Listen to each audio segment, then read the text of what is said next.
Doctor दीप शिखा शर्मा जी। राधे राधे महाराज जी। महाराज जी, साधना सफल जल्दी किस प्रकार हो सकती है और जल्दी सफलता के लिए किन किन नियमों का पालन करना आवश्यक है?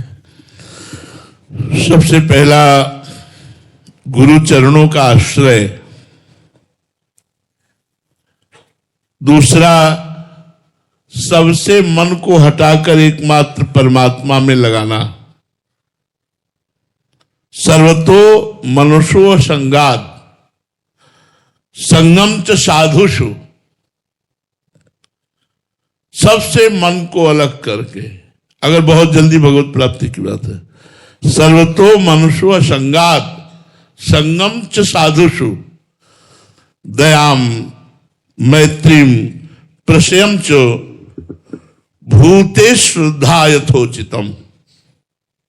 सदगुरु की शरण लेकर सबसे मन को हटाकर एकमात्र साधु समागम में ही अपना समय व्यतीत करना, अर्थात शास्त्रों का स्वाध्याय, नाम जप, संतों के सत्संग को सुनना, उसके अनुसार आचरण करना, ये सब साधु समागम। निरंतर हम साधु समागम में हैं यदि हम नाम जप कर रहे हैं, शास्त्रों का स्वाध्याय कर रहे हैं, शास्त्रों की आज्ञा के अनुसार आचरण कर रहे हैं, सबसे दया का व्यवहार करें, प्रेम करें सबसे, लेकिन सब में भगवत भावना करके, माता पिता पत्नी पुत्र परिवार, इन सब में मेरे भगवान विराजमान है। विनय संपन्न रहे, कभी उद्दंडता आने न पावे, क्रोध आने न पावे, कटु वचन बोलने न पावे, मृदु वचन बोले, प्रशम विनयी रहे, श्रद्धाम, शास्त्र वाक्यों में, संत वाक्यों में, गुरुजनों के वाक्यों में हमारी दृढ़ श्रद्धा होनी चाहिए, और समस्त भूतों में भगवान विराजमान है ऐसा मानकर सबकी जहां सेवा का अवसर मिले सेवा करनी चाहिए।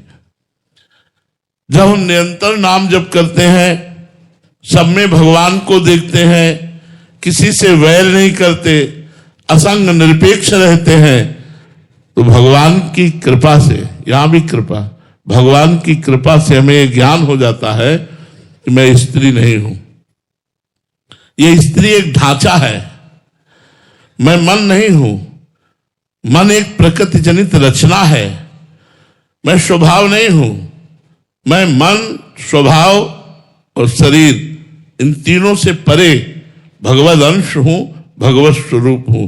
जहां ऐसा अनुभव हुआ वो मोक्ष को प्राप्त हो गया, या भगवान से प्रेम हुआ तो मोक्ष को प्राप्त हुआ।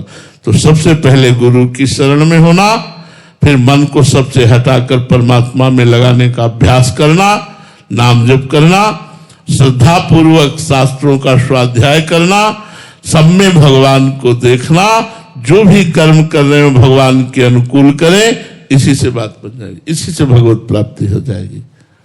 नवीन शर्मा जी फरीदाबाद से। राधे राधे महाराज जी। गुरुदेव तुलसीदास जी महाराज जी कहते हैं कि उमा कहूं मैं अनुभव अपना, सत हरि भजन जगत सब सपना। महाराज जी, स्वप्न देखने वाला कौन है? क्योंकि ईश्वर तो सदा चैतन्य स्वरूप। आप स्वप्न दृष्टा आप है। आप इस स्वप्न को आप देख रहे हैं मन के नेत्रों से, मन के नेत्रों से आप देख रहे हैं, और मन इस समय मोहांध हो रहा है, मोह निद्रा में सो रहा है। अगर वो जग जाए तो जो जागृत अवस्था है तो नाना तो हट जाएगा, केवल परमात्मा दिखाई देगा। जाने सो तबहि जीव जग जागा, जब सब विषय विलास विरागा। संपूर्ण भोगों से वैराग्य हो गया, परमात्मा स्वरूप में स्थित हो गया। सर्वम खलमिदम ब्रह्मणे नानास्ति किंचन, या सीय राम में सब जग जानी, करो प्रणाम जोर जुग पानी। ये जगे हुए पुरुष का लक्षण है। आप हैं स्वप्न दृष्टा, आप जगिए, स्वप्न खत्म हो जाएगा। जागे जथा स्वप्न भ्रम जाए। ये जो मोह जनित निद्रा है, ये गुरु जगा रहे हैं।